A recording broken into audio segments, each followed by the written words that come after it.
avons plus de prisonniers politiques au Togo que dans presque en tout cas, tous les pays d'Afrique que moi je connais et même du monde.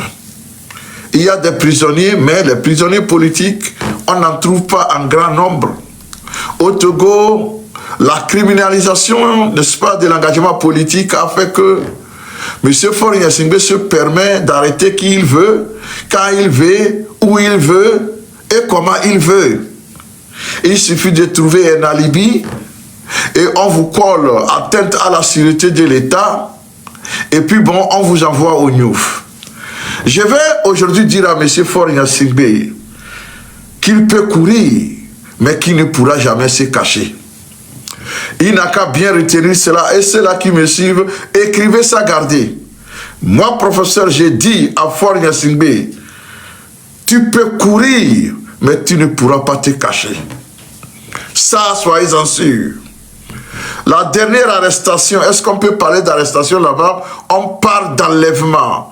Le dernier enlèvement date du 22 novembre, quand notre sœur Amavi Katanga a été kidnappée par des gens masqués, encagoulés, portant des lunettes noires dans les préfectures des lacs.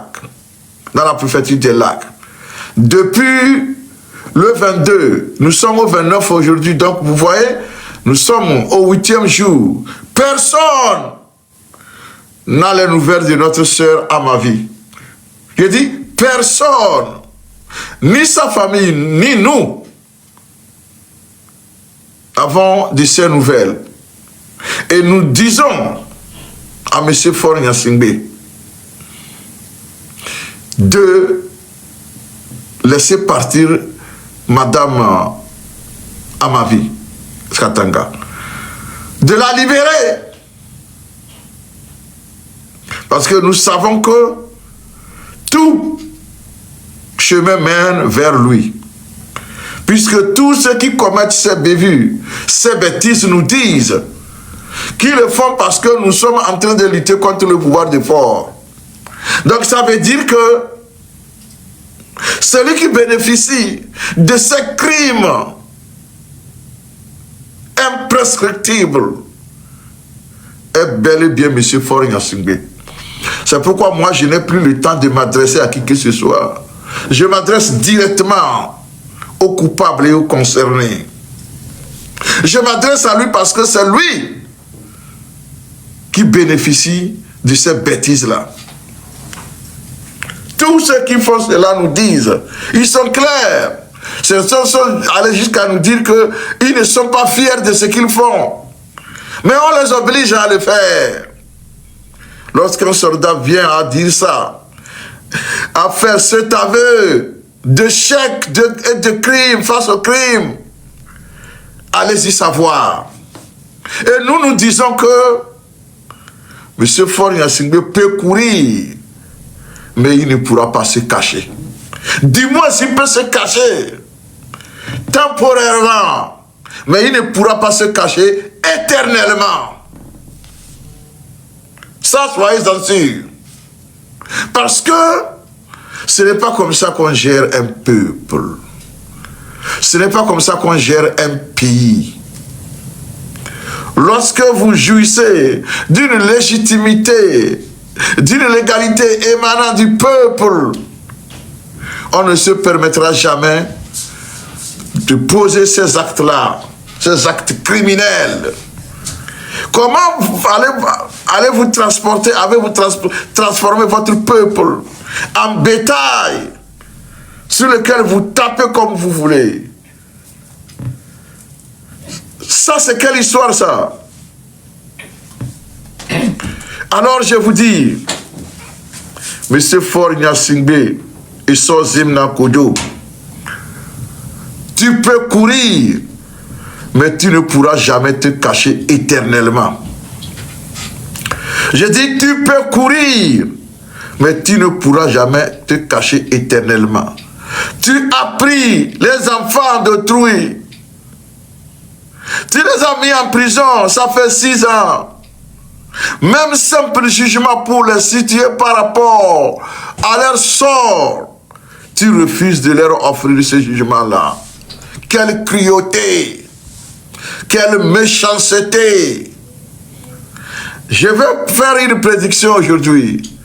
Pacha que vous voyez, on l'avait condamné à 20 ans de prison.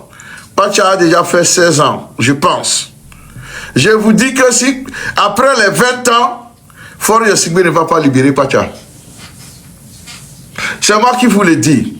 Alors ceux-là qui ont aimé Pacha, si vous êtes encore là, si vous avez une once de gratitude envers quelqu'un qui vous a fait du bien, le moment est venu pour vous joindre à nous afin de mettre fin au règne de cet usurpateur. Parce que Pacha ne sortira pas de prison tant que Faure Gnassingbé sera vivant. C'est moi qui vous le dis.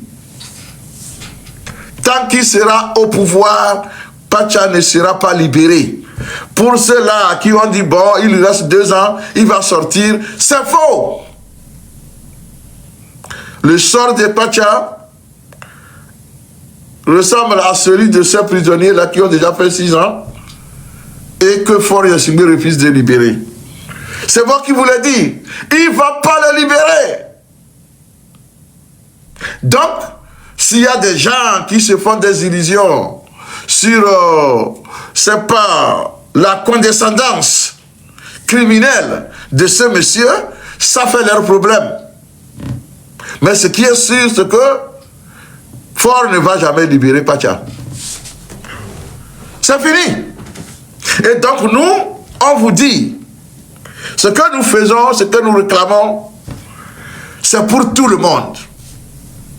Je dis, je dévoile ce secret par rapport à Pacha parce que il y a des gens, même des militaires, qui disaient, bon, Pacha, tout ça là, mais s'il vous plaît, vous êtes des ingrats. Parce que vous nous confiez que Pacha vous a fait du bien. Alors on l'emprisonne injustement et vous êtes là, vous ne dites rien, vous ne faites rien, vous regardez. Vous attendez quoi? C'est à nous de venir vous dire, faites ceci. Vous ne savez pas ce qu'il faut faire pour aller libérer Pacha. Vous ne savez pas? Bon, le même Faure a pris Madame Nyakade, il l'a jeté en prison. Et l'a maintenu dans des conditions les plus difficiles que possible. Tout le monde le sait. Et vous êtes là, vous tenez, c'est pas, vous sortez, vous tenez des armes, vous menacez les populations. Alors que les criminels sont là. Ils écument les rues de Lomé. Ils sont là, vous les connaissez. Vous ne les menacez pas. Vous ne les arrêtez pas. Ils continuent leur vie de crime. Pendant ce temps, vous êtes en train de menacer, torturer, enlever des innocents, les violer, comme vous n'avez pas honte. Regardez, c'est ça la réalité. Et donc, il a gardé ces jeunes-là, les Fadel Ouattara, les Abdel Aziz Goma, les Leila Mabeya, et que sais-je encore. Tous sont dans leur 6e année à la prison civile de Lomé. Sans jugement, sans un seul mot. Ils n'ont qu'à rester là-bas et ils n'ont qu'à y mourir. Ça, c'est la décision de Faure Gnassingbé.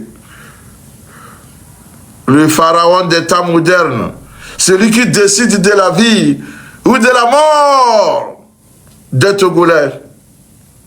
Et je me demande sur quoi il compte. Poussière. Il n'est que poussière des poussières. Comme moi aussi, je le sais. Mais la différence entre Faure et moi, c'est que moi, je suis confiant et je suis conscient de ma mortalité. Je sais que quel que soit le cas, ma dernière destination, c'est la mort. Et en ce moment-là, ce jour-là, je ne pourrai plus faire quoi que ce soit. Je serai là seulement. Je vais subir la mort. La mort va m'agir. Je ne pourrai rien faire. C'est en ce moment-là que les gens parleront de moi. Du bien ou du mal que j'ai pu faire. Ils vont prier pour moi ou bien me maudire. C'est ça qui m'importe. C'est ça qui me donne des soucis parce que cette mortalité étant confirmée, je me rends compte que je ne suis rien. Je me rends compte que je ne suis rien. Mais alors, qu'est-ce qui fait que Faure Gnassingbé, lui, il n'a pas conscience de la mort? Qu'est-ce qui fait qu'il pense qu'il est capable, qu'il peut tout faire? Qu'est-ce qui fait que ce mec pense qu'il est le Dieu de la terre au Togo? Est-ce l'ignorance? Ou comment l'appelle-t-on ce que les Grecs appellent hubris? Hubris. Ou bien c'est ça? La fierté exagérée. Est-ce que c'est ça? C'est ça qui fait qu'il pense qu'il est supérieur à tout le monde. Ou bien c'est l'ignorance des choses. Alors, chers amis, et nous sommes ici en train de faire la pédagogie. Parce que nous ne faisons que rappeler les uns les autres. On leur rappelle que leur présence sur cette terre est éphémère. Et nous en sommes conscients. Alors, qu'est-ce qui fait que ces gens-là, qui sont devenus des mangeurs d'âmes de leurs propres frères et sœurs, ne ressentent rien? Donc, ils ont enfermé des jeunes, des innocents, hommes et femmes, pendant 6 ans sans jugement. Et ça continue. Je vais envoyer un salut à mes frères et sœurs de la prison civile de Lomé et de toutes les prisons du Togo où sont détenus, n'est-ce pas, les fils et filles, n'est-ce pas, malgré leur innocence. Fadel Ouattara reçoit nos salutations. Aziz Goma, vous êtes toujours dans votre grève de la faim. Vous êtes dans votre 3e semaine de cette grève de la faim. Dans un pays normal, on dépêcherait des équipes médicales pour prendre soin de vous.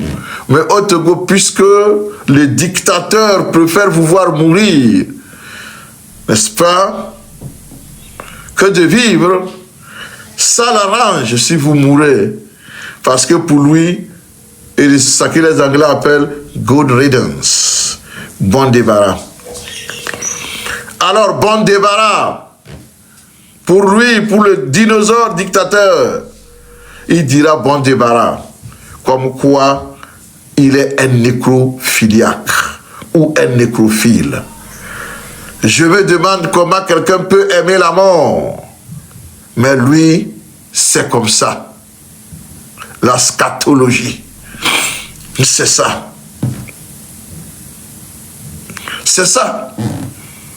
Et donc, nous allons continuer donc par sensibiliser, mobiliser et informer le monde par rapport à la tragédie que vit sans cesse depuis 60 ans le peuple togolais. Les arrestations continuent à l'heure où nous parlons. À l'heure où nous parlons, et les prisonniers pendant ce temps sont toujours là où on les a gardés. Ils font des grèves de la faim qui durent plus de 3 semaines et personne n'en parle. Même les médias sur place au Togo, on dirait que tout le monde a pris. Personne n'ose en parler. C'est le silence du cimetière. Personne n'en parle. Comme si ces jeunes-là qui sont en prison n'étaient plus des êtres humains. Même les animaux, on les plaint quand ils sont en situation difficile. Et qu'est-ce qui fait que vous, Vous refusez de parler de la misère, de la souffrance de vos propres frères et sœurs.